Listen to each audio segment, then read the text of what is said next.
ठीक है, आइए हम लोग क्यूज करते हैं। हम लोग इसमें 30 क्वेश्चंस करेंगे।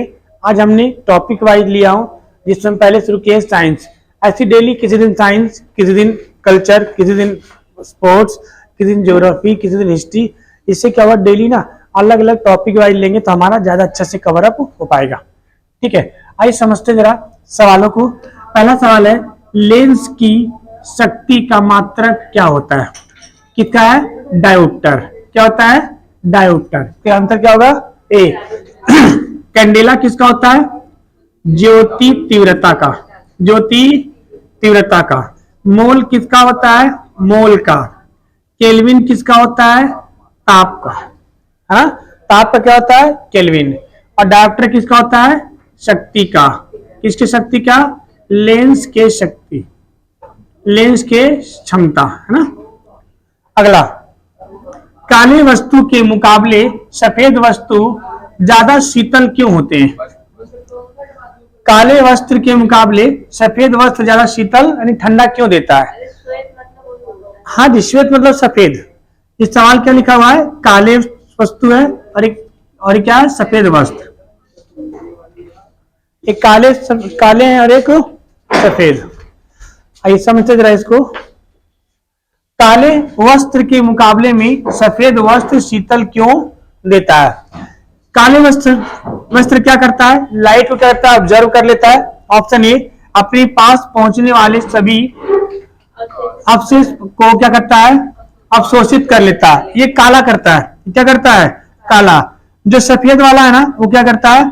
उनके पास जो भी प्रकाश आता है उसको क्या करता है? परावर्तित कर देता है। क्या कर देता है? परावर्तित कर देता है। इसीलिए गर्मियों में कौन सा कपड़ा अच्छा होता है?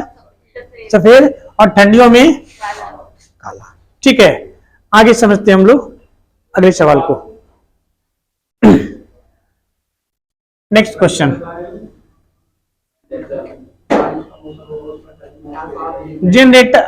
रेफ्रिजरेटर खाद्य पदार्थों को खराब होने से बचाता है, क्योंकि क्या होता है इसमें कि बचाता है?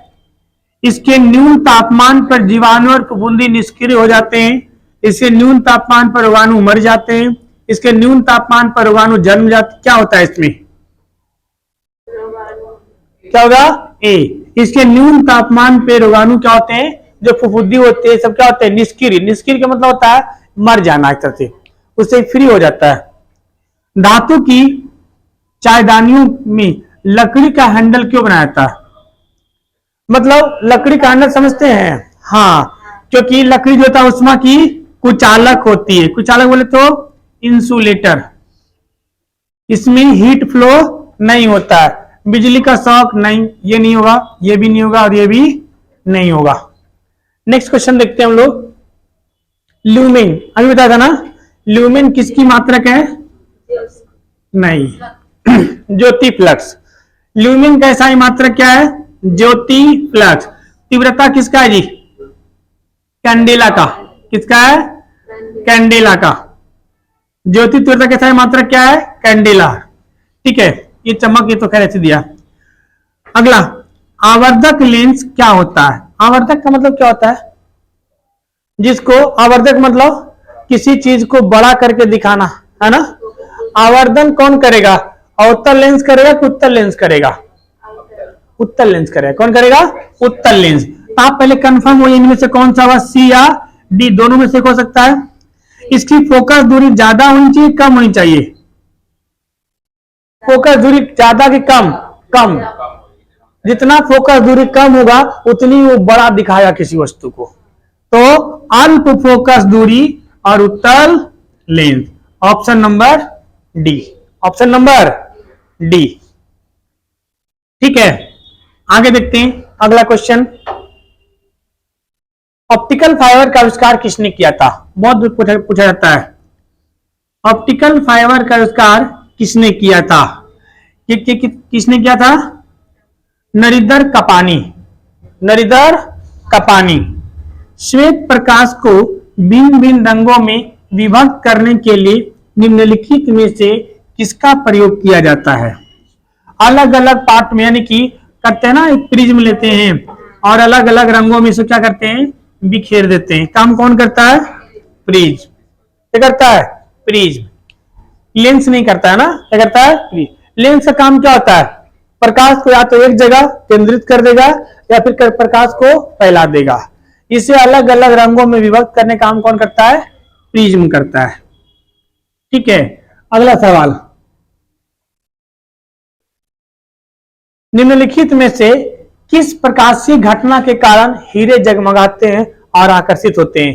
करने का मतलब है हीरे का चमकना। साफ साफ क्या बोल सकते हैं? हीरे का चमकना किसी कारण होता है बुआ? दूसरा वाला ना, बहुलित आंतरिक परावर्तन। इसको इंग्लिश में बोलते हैं हम लोग total internal reflection. Total internal refraction, reflection, reflection होता है। क्या होता है? Total internal reflection. आंतरिक परावर्तन, अपवर्तन नहीं हो रहा है, क्या हो रहा है? परावर्तन इंग्लिश में क्या बोलते हैं? रिफ्लेक्शन। अपवर्तन में क्या बोलेंगे? रिफ्रैक्शन। इसको हिंदी में बोलते हैं पूर्ण आंतरिक परावर्तन। तो आपको ऐसे भी मिल सकता है और ऐसे भी मिल सकता है। वर्णांधता के दोष के लिए किस लेंस का प्रयोग किया जाता है? वर्णांधता समझते हैं? Colour blindness.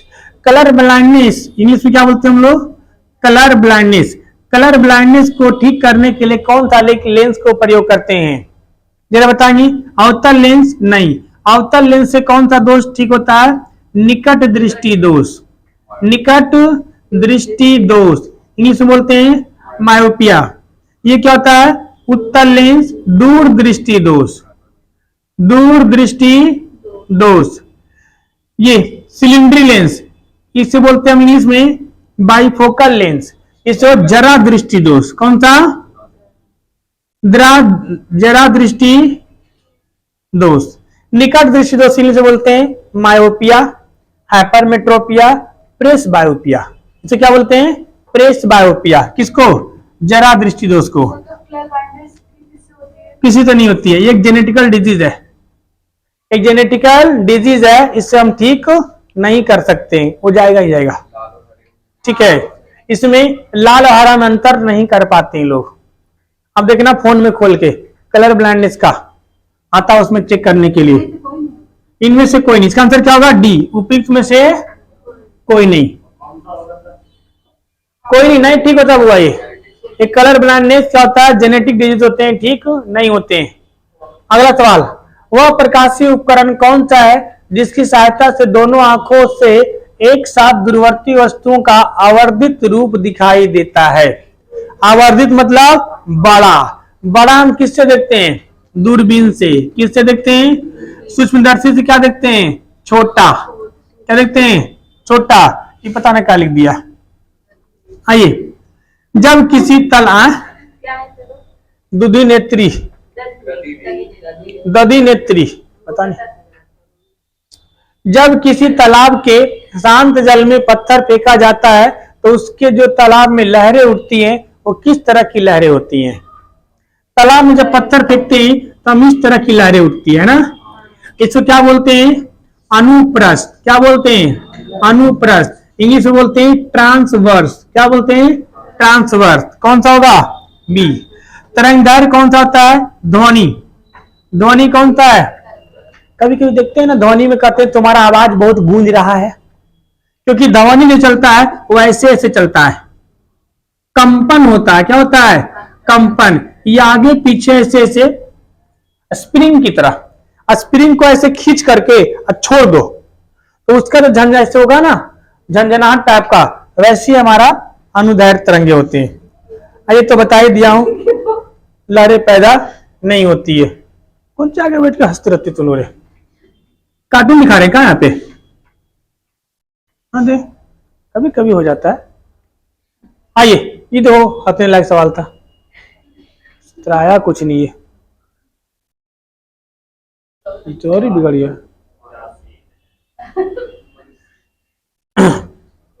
हाँ, आइए, किसी कमरे के एक कोने में,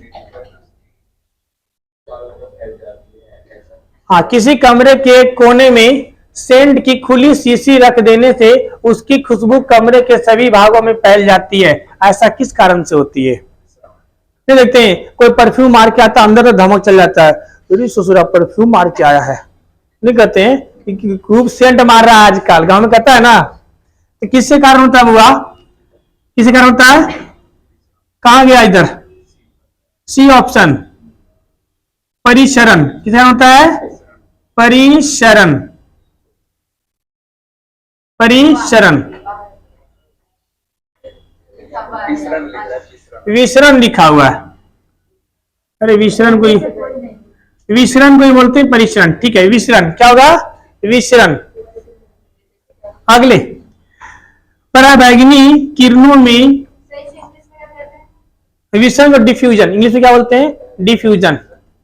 इसे बोलते हैं हम लोग डिफ्यूजन। अब मत पूछना स्पेलिंग क्या होता है। पराबैंगनी किरणों में उपयुक्त, हाँ, पराबैंगनी किरणों में उपयुक्त में, हाँ, ऊर्जा किसकी अपेक्षा अधिक होती है? पराबैंगनी किरणों में जो ऊर्जा होती है इन चारों ऑप्शन में से किसके ज्यादा होती है? सबसे पहला कौन था आपका? ये अवरक्त, ये क्या है? गामा, ये क्या है? एक्सरे, और ये क्या है?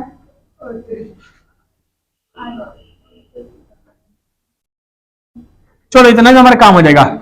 इससे क्या होगा? अवरक्त किरणों से ज्यादा होती है, ठीक है।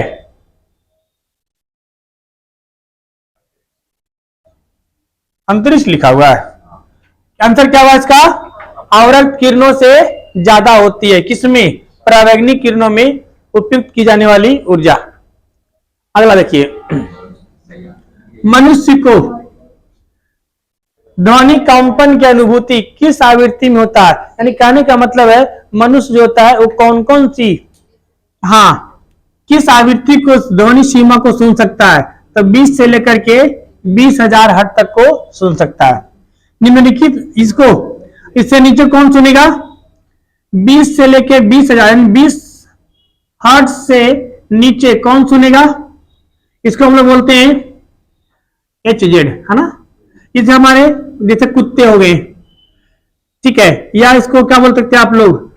इसको कंपन कौन करता है? कुत्ते सुनते हैं। जो जमीन के नीचे रहते हैं, सांप सुन सकते हैं इसको, ठीक है। इसके ऊपर 20 से लेकर 20,000 तक तो मानव सुनता है ना। 20,000 हर्ट्ज से ज्यादा जो भी होता है इसको हम लोग क्या बोलते हैं? Ultrasonic wave. इसे बोलते हैं, इसे बोलते हैं सबसोनिक, क्या बोलते हैं? सबसोनिक। इसे बोलते हैं सोनिक, इसे बोलते हैं अल्ट्रासोनिक। अल्ट्रासोनिक कौन सुनता है? चमगादड़ सुनते हैं। कौन सुनते हैं? चमगादड़, सब क्या सुनते हैं? अल्ट्रासोनिक।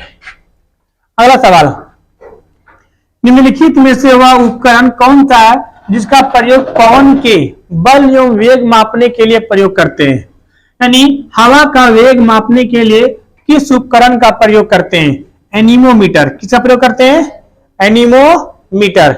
एमीटर से क्या मापते हैं? धारा, विद्युत धारा। अल्टीमीटर से क्या नापते हैं? ऊंचाई। क्या नापते हैं? ऊंचाई। ऑडियोमीटर से क्या नापते हैं? क्या नापते हैं? ऑडियोमीटर से आवाज, मतलब कहते हैं ना ऑडिबल, ऑडियोमीटर से हम क्या नापते हैं? ध्वनि। क्या नापते हैं? ध्वनि। एनीमोमीटर से क्या नापते हैं? एनीमोमीटर से क्या नापते हैं हम लोग? हवा के वेग, हवा के वेग। इस बात को ध्यान रखिएगा। आइए अगला चलते हैं सवाल पे। पृथ्वी के वायुमंडल की कौन सी पार्ट रेडियो तरंगों को वापस पृथ्वी के पृष्ठ पर परावर्तित करती है? किसको करती है? कौन सा? देखो, समताप मंडल नहीं करेगी, मध्य मंडल बिल्कुल नहीं करेगी। कौन करती है? आयन मंडल। आयन मंडल ऐसा है जो ऊपर का पार्ट ऊपर और नीचे की पार्ट को नीचे को अलग अलग कन्वर्ट कर देता है। तो जो वायुमंडल की जो भी रेडियो तरंगे हैं उसको वापस पृथ्वी के पृष्ठ पर कौन परावर्तित करती है? आयन मंडल। पत्थर को ठोकरे मारने से व्यक्ति को ही चोट लगता है, किसके कारण? हाँ, प्रतिक्रिया। जैसे अब दीवार पे मुंडी मारिए, किसको चोट लगेगा? दीवार को। मारना दीवार पे मुंडी, अब बोला दीवार, कौन मारा रे? आइए अगला सवाल। पानी का पृष्ठ तनाव अपमर्जक बोले तो सरफ या साबुन। अपमर्जक मिलाने पर क्या होगा? बढ़ जाएगा, घट जाएगा, क्या होगा? घट जाएगा। सरफेस टेंशन सरफ बोलने से क्या होता है?